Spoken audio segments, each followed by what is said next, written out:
Hey, I'm Johnny Scoville, and this is Chase the Heat. Boy, I've noticed stuff about bird behavior in the backyard. Smok'n Blunt Hot Sauce. How cool is this? Smok'n Cherry Fury. That could be your thumbnail right there. It's gonna be. Bird behavior. If I'm back here and I'm not filming, I kid you not, I've noticed this. If I walk in the backyard and I'm not filming and there are birds like on the ground or on the fence, they fly away the minute I walk outside. But the minute I turn the camera on and start talking, it's like they get that I'm filming and I'm no longer a threat. Not that I'm a threat if the camera's not on, but I'm not joking. The minute I start talking, they sit on the fence, they fly all over the place, but if I walk out here and I'm not doing that, they don't do that. It's weird.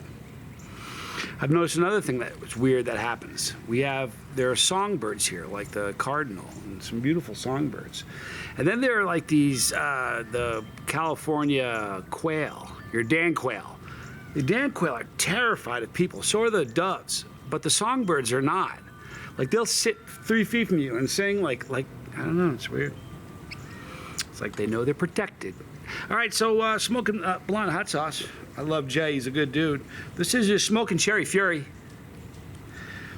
Let's do this, fresh habanero peppers, ghost peppers, cherries, Carolina Reaper peppers, carrots, and jalapenos. And onions. There's a lot of peppers in there, people. Kind of excited about that. Hey, I have to go back and figure out when I started the workout thing, because I said I was going to get in shape and I wanted to get my abs back. And I don't know how much I've lost. I've lost a lot of weight, but I've lost it and then put it back on. I kind of put it in different places. But I got my abs back. I was trying to do it before my birthday, which is in July, and it took a whole lot less time than I thought it was gonna. So you can do it. It doesn't really matter how old you are. You can, just start moving more. You can do it. I have faith in you. All right. I'm kind of excited about this. We're gonna continue on, by the way, after I'm done reviewing this. I'm gonna continue on with our interesting businesses that you can do that you can make great income in. Odd, like things you wouldn't think of. I don't know if you remember the last one, there was professional snuggler. That was one of them. Not even making this up. Professional snuggler. All right, so look what I just did. Do you see that? That's the first time that's ever happened to me.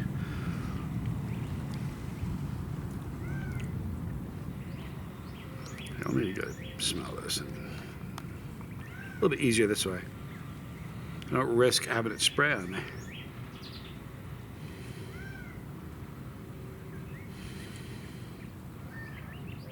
Here's the thing, I'm looking for the cherry. I really can't pick up the cherry in the aroma. It just smells hot. It smells like heat. And if you think about it, it's got habanero, ghost, reapers, and jalapenos. And then some cherries in there. So it's gonna be pretty warm. My nose is not burning from where that splattered on me. Here's the pour, people. You know what's great about these bottles? I've talked about before, but not only do they not break when you ship them, or you can stick them in the fridge. If you drop them, they won't break. But also makes you want to get a new tattoo. Smok'n Cherry Fury from Smok'n Blunt Hot Sauce. I'm Johnny Scoville. Let's just chase the heat.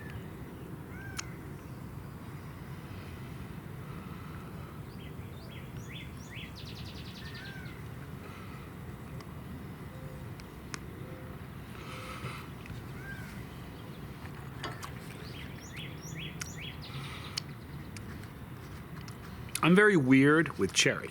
Now, I want to tell you, I like this.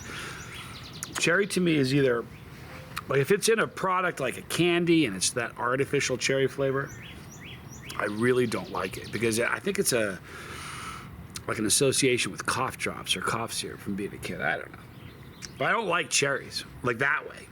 Now, I really do love cherries, and proof of that is when we did the Willie Pete's, we did a collaboration on a chocolate bar. He called me, he goes, what do you want to do? I said, black cherry, chocolate, and Reapers. Or dark chocolate, black cherry. So I love cherries. I just don't like that fake cherry. When I tasted this, I was looking for the cherry. The cherry is not a screaming dominant flavor. It's in the background, to me anyway. But it's hot. It's got some heat to it. You know, with the Reaper, the Ghost, the habanero, and the jalapeno, come on. You're going to have a warm sauce.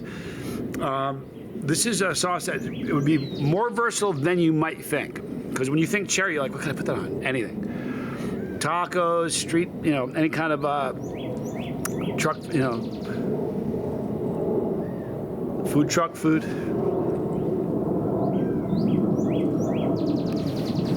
All right.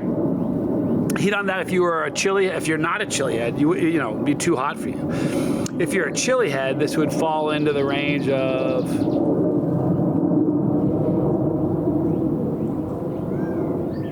as low as a 6. You'll have some hardcore chili heads that'll call it just a 6, but it'd be a 6 and up. All right, so let's get into the. I've got a funny thing to tell you guys about, but it depends on what happens today. I'm having a Best Buy experience right now. The next video is either gonna be telling you a great story about my experience with Best Buy, or it's gonna be telling you a terrible experience with Best Buy. I'm not sure. But for right now, we're gonna go back to the really bizarre jobs that you can do that are just weird. And these are weird. Are you ready for this? Now remember, if you missed the first one, go back and look at yesterday's video in the morning. These are jobs that are available you can make like really good money at. A luxury house sitter, right? When I was a kid, if we went somewhere, you just locked the door. Anyway, it wasn't a luxury house. Luxury house sitters look after high-end properties while the owners are away, ensuring security and maintenance. They can live rent-free in lavish accommodations and often receive a generous salary on top of that. The job might include tasks like pet care, gardening, and coordinating with service providers. House sitters need to be trustworthy, reliable, and adaptable to different living environments. Networking and reputation are crucial in this niche market, as high-end clients rely on personal recommendations. The role combines perks of luxury living with the responsibility of property management, offering an enviable lifestyle and career opportunity. They're probably like Babe Ruths of the luxury house sitting industry. I'm sure there are. They're like, oh, everybody knows him. Like, he's got a great reputation. He's reliable. He's got a great client list. 1 month I'm here, then I go to the Caribbean. I'm there for a month, then I go to like Alaska. I guarantee you there are people that do that. It's pretty cool. Okay, this is a cool one. Voiceover. A voiceover actor. Artist, actually. Voiceover. All right, so voiceover artists lend their vocal talents to animations, commercials, and documentaries, often earning substantial fees per project. While the risk of digital media and opportunities in this field have expanded, While the rise of digital media opportunities in this field have expanded globally, skilled artists can work from home using just a microphone and editing software. The job values distinct voices and acting skills, making it accessible to a diverse range of talent. Successful voiceover artists can earn 6-figure incomes, especially if they specialize in niche market or languages. The flexibility and creative fulfillment of this career make it a hidden gem in the entertainment industry. That'd be kind of cool, right? You have to have a unique voice, though, I guess, or be able to do stuff with your voice. This is an interesting one. I knew somebody who did this. All right, and it's a niche field, but don't think that you can just kind of say, hey, I want to do this weekend. You got to be underwater welder, okay? Underwater welders combine diving experience with welding skills to repair and install structures below the water's surface. This high-risk job commands salaries that can exceed $100,000 due to the dangerous and specialized nature of the work. I promise you, there are very few underwater welders that are not making 6 figures. Underwater welders often work oil rigs, ships, and large-scale marine infrastructures. The job requires extensive training and certification in both welding and commercial diving. The job requires, despite the inherent risks, the thrill and compensation attracts a dedicated workforce. It's a career that merges adventure and technical craftsmen, offering both challenge and reward. Okay, so we've got 2 more, and then we're going to stop for today. This is an interesting one. Boy, if you've ever seen them, where did I go? Near Amarillo, Texas. Wind turbine technician. You ever see those giant wind turbines? Down near Amarillo, there is Amarillo, Texas. People will see this and go, yeah, you're right. As far as the eye can see, you'll drive it and you're like, oh my God, there must be 1 million of them. They didn't get there. Just got buzzed by a dove. All right, wind turbine technician. Wind turbine technicians maintain and repair wind turbines. No kidding, right? And sneak up on you there, ensuring they operate efficiently. As renewable energy sources gain popularity, this job has become both essential and lucrative. Technicians work at great heights in varied conditions, requiring both physical fitness and technical skills. The growth in the wind energy sectors had led to increased demand for these specialists. With competitive salaries and benefits, technicians often receive on-the-job training with opportunities and advancement for specialization. The career not only pays well, but contributes to sustainable energy initiatives, combining financial and environmental, that sounds like a Stewie Griffith skit, benefits. I gotta tell you something about the wind turbine. I've been thinking about that. I was talking to somebody recently about them. Do you think they're profitable? Or do you think that's just a scam? And here's why I say that. What do you think they cost to put in? One of them, just one. I wonder. Just the raw materials, they're huge. I mean, if you ever saw one of the wings being delivered, it's on the back of a super stretch. I mean, it's just like wide load. You have to have two cars in front, a truck in behind, lights and stuff. They're huge. They're enormous. Here's the problem. When you see them, they're usually off in the distance. I'm being serious. I'm not trying to be funny. If you go up on one and you stand at the base and look up, you'll fall over. You'll be stunned at how flippin' big these things are. They're so big, it's insane. The sheer volume of just the raw materials to make it, and what it costs to put them in. You know what I mean? Then the maintenance. If they spin 24/7, I mean fast. Do you know how long one of those would have to, how much energy and electricity they'd have to churn out before it's even pays for itself?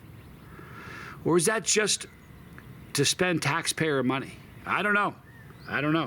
Got a problem with it. I just don't see, I don't know. Somebody's smarter than I am. I just wonder how actually efficient those things really are. Or are we just, is that the okie doke? Like the big, giant, $1 trillion okie doke? I don't know. You know what? Let's just do this. Hey Siri, what is the cost to put in an energy wind turbine? She is not going to tell me because I overloaded her. She's like, that's way above my pay grade, Johnny Scoville.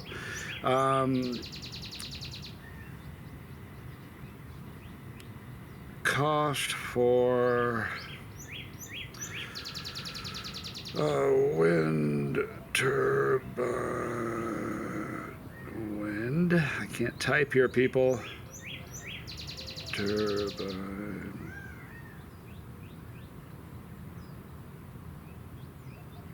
Okay.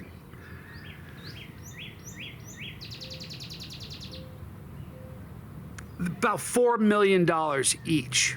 Okay? $4 million. Now, if anybody has driven near, I'm being serious now, if anybody's driven near Amarillo, and I want you to factor in your head as you're hearing this, every one of those costs around $4 million.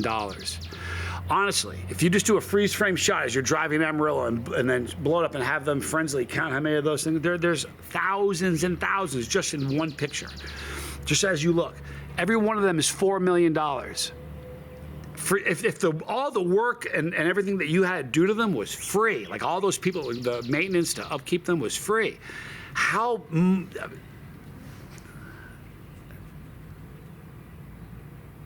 The okie doke. I don't know, just the okie doke. I'm sorry. All right, the last one we'll do today. This is an interesting one. I knew a dude who worked in this field. Not in this capacity, but in this field. Elevator inspector. Now, elevator inspectors ensure the safety and compliance of elevators, escalators, and lift systems. The specialized job requires knowledge of mechanical and electrical systems and pays well. Due to the responsibility and expertise involved, inspectors work in various settings from residential buildings to commercial complexes. The job includes testing equipment, reviewing installation plans, and ensuring adherence to safety regulations. Certification and ongoing education are typically required, reflecting the job's critical nature and offers offers a stable career path with the satisfaction of ensuring public safety. Here's the thing about that. If your kid's 4 years old and you think that may be a cool job, get him started on that now, or her started on that now, because that seems like the kind of thing that is, like, if you're my age, you're like, no, that ship has sailed. You got to that's something you got to really, like, hey, I'm doing this. Like, when you're 10, what do you want to be? I want to be a lift inspector. I had a friend who worked in putting, he didn't inspect them, but he worked on repairing them. And what he told me at the time, and this is going back a long time ago. At the time, he told me there was only 2 or 3 companies in America that make elevators. Like, I mean, there's not like 20 different elevator companies. There's not. There's only a couple. So he was talking to me back in the day about, like, if you think of bridges, most of the bridges were made 40 years ago, 50 years ago, 60 years ago even. And they haven't a lot of them have not been updated. That's why sometimes they kind of fall. Elevators, there are a lot of elevators that are in horrible repair. I worked in a hotel where the elevator was constantly going out, constantly. It was a problem. So it seems like it would be a good line of work to be in. The repair of them, anyway. And inspector too. Inspector's a lot of responsibility on you. Repair, at least it's like, you're the inspector. You sign off on that if the thing doesn't work well. You know what I'm saying? All right, so we're gonna wrap it up now. Hope you guys have a great day. What do we got planned today? I'm gonna do a workout video. Get in shape. Do something. You know what? For anybody, it's really funny. I'm not young. I'm 57, and I think it probably takes a little bit more work to get in shape as you get older. It's a full multi-prong approach. You got to worry about eating and sleep. You got to kind of worry about all of it. Whereas when you're a kid, if you just sort of go to the gym a little bit, you just kind of get in shape. It just kind of happens when you're a kid. When you're young, but you can do it. You can do it. Just start, you can make phenomenal changes. Just got to decide you want to do them. But if I can do it, you can do it. In the description box, you're going to see a link for Smok'n Blunt sauces. Great sauces. They really, really are. They're wonderful. Try them. The original is just spectacular. I really, really love the original. But try this one. It's the Cherry Fury. I got the little shadow here. Smok'n Cherry Fury. Make it a great day. Tell someone you love them. All right. Right there, you're going to see my son, Johnny Scoville Jr. He's been working nonstop. A couple of people have said, what's going on with him? He's been just burning the candle at both ends, just working day after day, just shift after shift. But he has a bunch of products, so he'll be getting reviews going again. Right there is the Lifeboat. It's my brother Tommy's channel. We're all on the same boat, so get on there. Right there, all the challenges I've done since I started the channel. Right there, Pepperology for new chili heads. I love you guys. Let's make it a great day. I'm Johnny Scoville, and this was Chase the Heat.